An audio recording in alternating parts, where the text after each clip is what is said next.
وعلیکم السلام ورحمۃ اللہ وبرکاتہ۔ نحمده ونصلي ونسلم على رسوله الكريم اما بعد فاعوذ بالله من الشيطان الرجيم بسم الله الرحمن الرحيم قال الله تعالى في القرآن المجيد والفرقان الحميد يا أيها الناس اتقوا ربكم الذي خلقكم من نفس واحدة وخلق منها زوجها وبث منهما رجالا كثيرا ونساء واتقوا الله الذي تساءلون به والأرحام إن الله كان عليكم رقيبا صدق الله مولانا العظيم وصدق رسوله النبي الأمين المكين الكريم ونحن على ذلك لمن الشاهدين والشاكرين والحمد لله رب العالمين۔ معزز سامعین کرام، الحمدللہ آج ہم یہاں پر جناب حافظ مشتاق صاحب، ہمارے پیارے، ہمارے عزیز اور ہمارے اس گاؤں کے امام،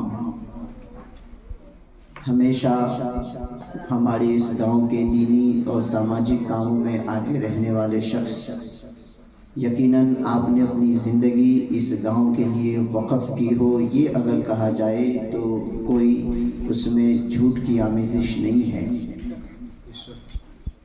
آپ نے اپنی پوری زندگی یہاں پر وقف کی۔ الحمدللہ آج ان کے شہزادے محمد سجاد کی شادی کے موقع پر انہوں نے اس پروگرام کا انعقاد کیا ہے۔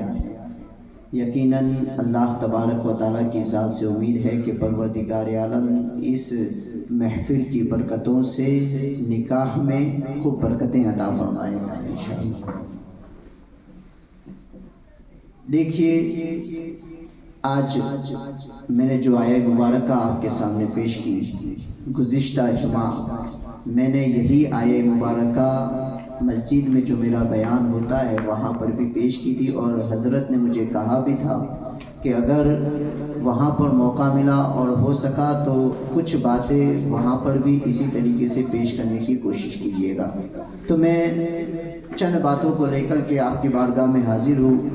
تو چونکہ میری مائیں اور بہنیں بھی یہاں پر موجود ہیں اور میرے نوجوان دوست، بزرگ، بچے سب یہاں پر موجود ہیں، انشاءاللہ نصیحت کی باتیں جو ہے وہ میری سب سے پہلے تو میں اپنے خود کے لیے اور پھر آپ لوگوں کے لیے وہ باتیں میں عرض کرنے کی کوشش کروں گا۔ تو آئیے کچھ کہوں اس سے قبل آئیے ہم اور آپ مل کر اپنے اور ساری کائنات کے مرکز عقیدت ارواحنا فدا جد الحسن والحسین حضور احمد مجتبی محمد عربی مصطفیٰ صلی اللہ علیہ وسلم کی بارگاہ بکس پناہ میں درود شریف کا نذرانہ پیش کریں۔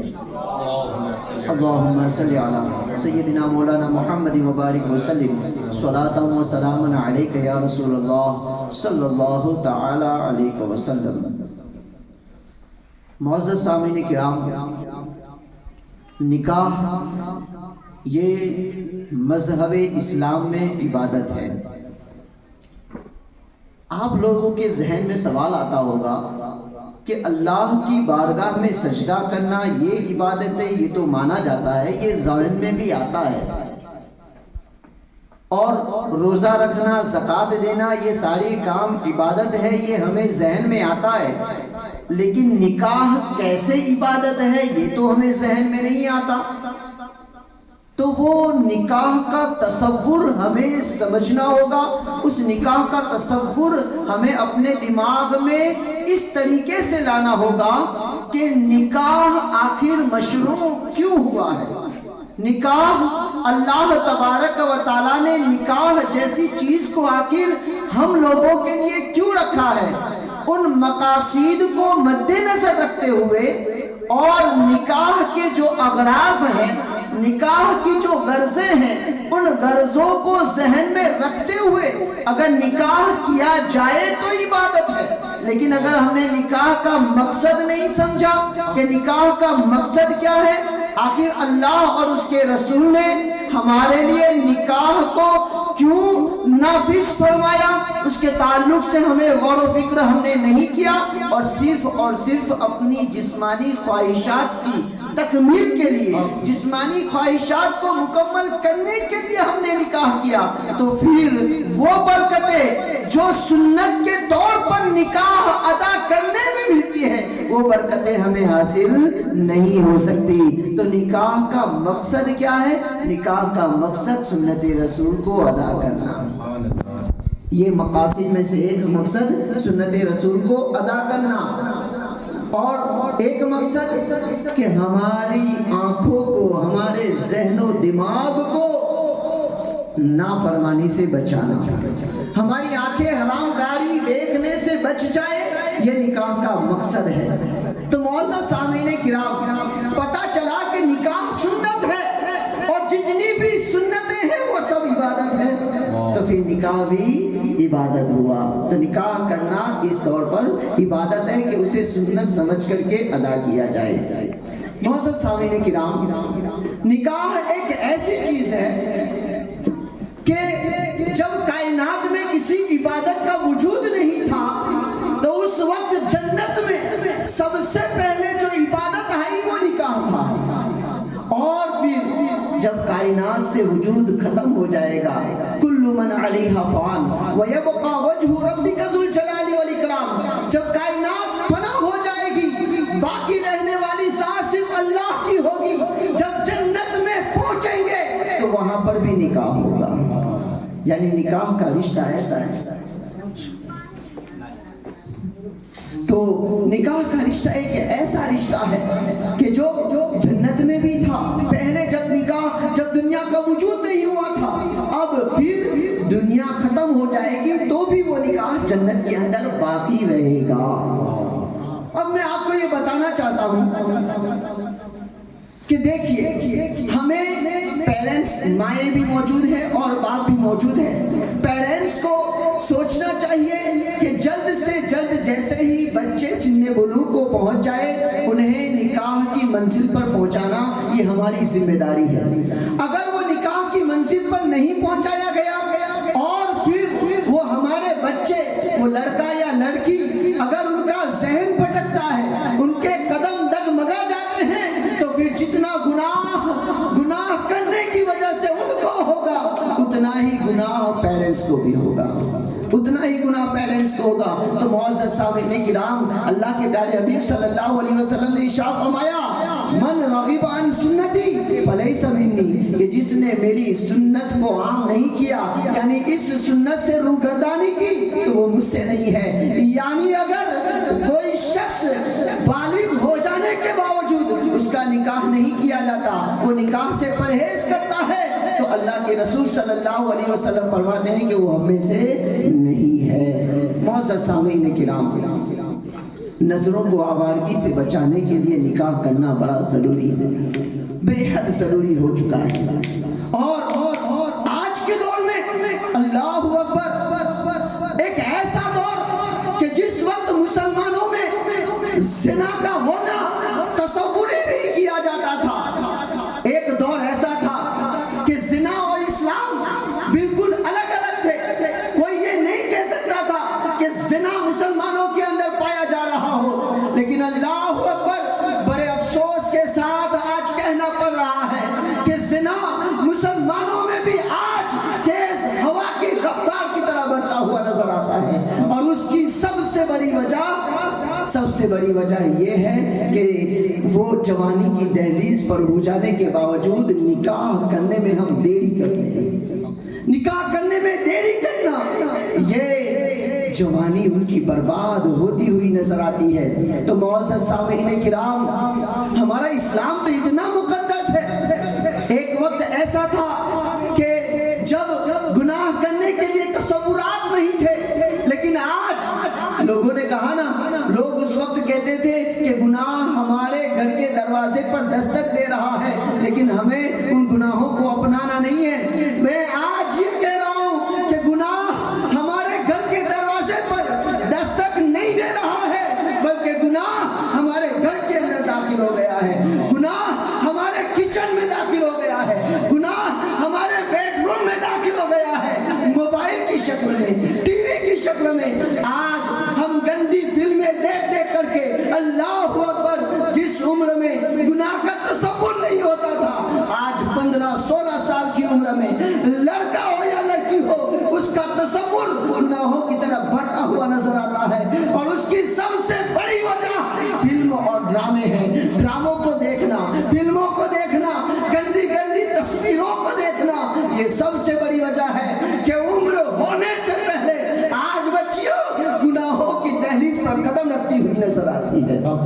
تو معزز سامعین کرام، باپ کا حق ہے، ماں کا حق ہے کہ وہ اپنے بچوں کی تربیت اچھے طریقے سے کرے.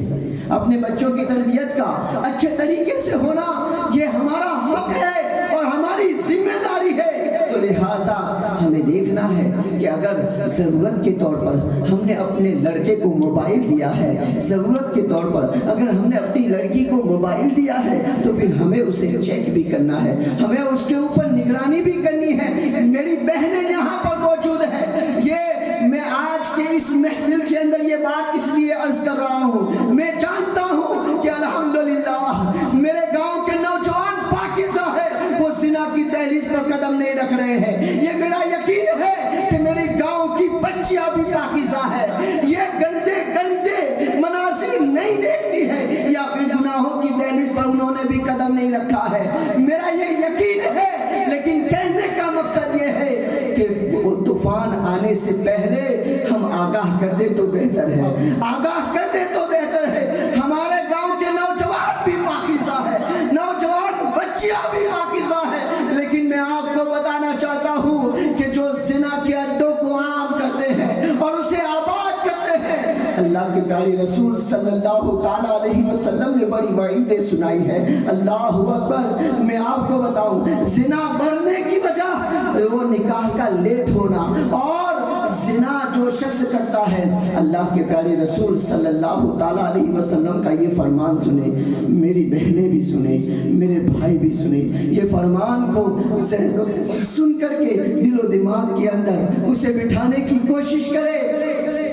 اللہ کے پیارے رسول صلی اللہ علیہ وسلم ارشاد فرماتے ہیں کہ کل بروز قیامت جس شخص نے زنا کیا ہوگا، ایسے شخص کو کل بروز قیامت سب کے سامنے لایا جائے گا. آج ہم چھپ کر کے یہ کام کر رہے ہیں کہ کہیں کسی کو معلوم نہ ہو جائے، گھر والوں کو، گاؤں والوں کو پتہ نہ چل جائے کہ ہم یہ گناہ کر رہے ہیں. اس وقت کیا ہوگا جب اگر گھر والوں کو پتہ چل جاتا ہے یا پھر گاؤں والوں کو پتہ چل جاتا ہے، تو شرم کے مارے ہمارے سر جھکتے ہوئے نظر آتے ہیں. ارے میرے بھائی یا میری بہن، یہاں تو صرف گھر کے چند افراد ہیں یا گاؤں کے چند افراد ہیں. قیامت کے دن حضرت آدم سے لے کر کے مصطفیٰ جان رحمت تک ساری امتیں موجود ہوگی. وہاں پر اگر ہمارے گناہ کو سامنے پیش کیا گیا تو پھر ہمارا کیا ہوگا؟ اس وقت شرم کے مارے ہمارا سر کس طریقے سے جھکے گا؟ ہمارے لیے سب سے بڑا عذاب تو یہی ہے کہ اس وقت سب کے سامنے ہمیں جھکنا پڑے گا. ہمیں سب کے سامنے شرم کے مارے ہماری نگاہوں کو ہمیں اٹھانا ہمارے لیے مشکل ہو جائے گا.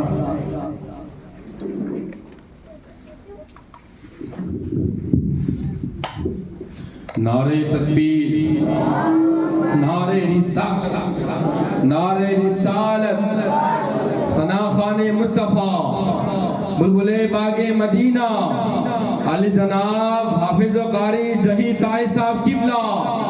نعرہ تکبیر، نعرہ رسالت، نعرہ رسالت. تمامی حضرات اپنے اپنی جگہ لے لیں.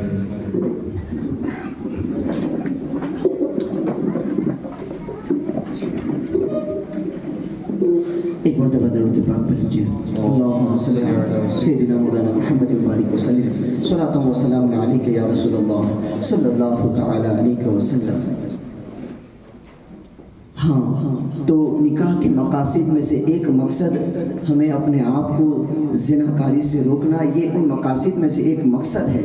سنت رسول ہے ساتھ میں کہ ہماری نگاہ بدکاریوں سے بچ جائے، ہماری فکر پاکیزہ ہو جائے. یہ ان مقاصد میں سے ایک مقصد ہے جس کے تعلق سے میں یہ عرض کر رہا تھا کہ کل بروز قیامت زنا کرنے والوں کو لایا جائے گا، اس لڑکے یا لڑکی کو لایا جائے گا اور پھر اسے جہنم کی آگ کی زنجیر سے باندھا جائے گا.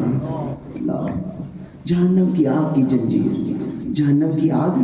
میں آپ کو بتاؤں کہ 69 ڈگری یہ دنیاوی آگ سے زیادہ ہے جہنم کی آگ.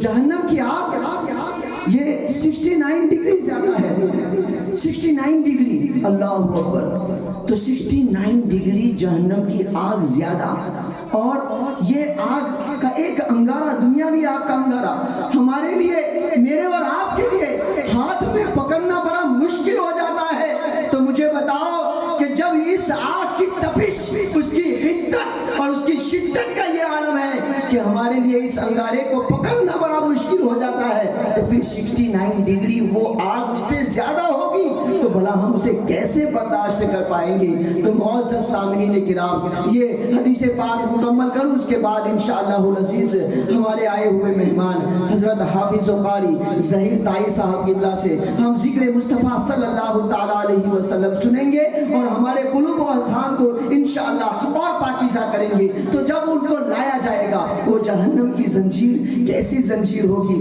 اللہ اکبر۔ اگر آگے والی بات میرے اور آپ کے آقا نے بیان نہ کی ہوتی تو یہ زبان ہرگز آپ کے سامنے بیان نہ کرتا، لیکن میرے آقا نے فرمایا، وہ فرمان میں آپ کے سامنے نقل کر رہا ہوں۔ جب اس زنجیر سے جکڑ کر کے ان زنا کرنے والوں کو لایا جائے گا، لانے کے بعد کیا ہوگا، اللہ اکبر، اس مرد یا اس عورت کے اوپر وہ فرشتے لعنت کریں گے، اور فرشتوں کو متعین کیا جائے گا کہ وہ فرشتے ہتھوڑے سے شرمگاہوں کے اوپر جہنم کے ہتھوڑے سے مارتے ہوئے نظر آئیں گے۔ یہ حدیث پاک ہے، پیارے آقا صلی اللہ تعالیٰ علیہ وسلم کا فرمان ہے۔ تو معزز سامعین کرام، میری بہنیں اور میرے بھائی، یہ ہمیں جہنم کا تصور اپنے ذہن و دماغ میں رکھنا ہے۔ یہ دنیا ہمارے لیے صرف دنیا ہی نہیں ہے، بلکہ ہم دنیا میں آئے اس لیے ہیں تاکہ ہم اپنی آخرت کو سنوار سکیں۔ یہ دنیا ہمارے لیے دارالعمل ہے، اگر یہاں پر جو عمل کیا اللہ تبارک و تعالیٰ وہ آخرت میں عطا فرمائے گا۔ تو دیکھیے کہ اللہ تبارک و تعالیٰ نے ہماری جسمانی تسکین کے لیے بہترین چیز نکاح رکھا ہے، تو پھر ہم کیوں گندی چیزوں کی طرف جائے، ہم کیوں بدکاری کی طرف جائے؟ دو نعمتیں ہماری طرف رکھی ہوئی ہے، اللہ تبارک و تعالیٰ کی جانب سے نعمت ہے۔ جب نعمت ہے، اللہ کے نبی نے فرمایا کہ جب کسی عورت کو دیکھو اور زنا کا تصور آئے تو یہ تصور کر لینا کہ جو وہاں پر تمہیں نظر آ رہا ہے وہ چیز تمہاری عورت کے پاس بھی ہے۔ تو لہٰذا اپنی ذہنوں کو پاکیزہ کرو، اپنے دماغ کو پاکیزہ کرو، اور اپنی زندگی ایسے بسر کرو جیسے کہ ایک مسافر ہو اور ہمیں اپنی منزل پر جانا ہے، اور ہماری منزل جنت ہے، اور جنت میں ہم اسی وقت جائیں گے جب ہم اللہ اور اس کے رسول کی فرامین پر عمل کریں گے۔ اللہ تبارک و تعالیٰ مجھے اور سب کو کہنے سننے سے زیادہ عمل کرنے اور اس کو عام کرنے کی توفیق رفیق عطا فرمائے۔ استغفر اللہ ربی من کل ذنب واتوب الیہ۔ السلام علیکم ورحمۃ اللہ وبرکاتہ۔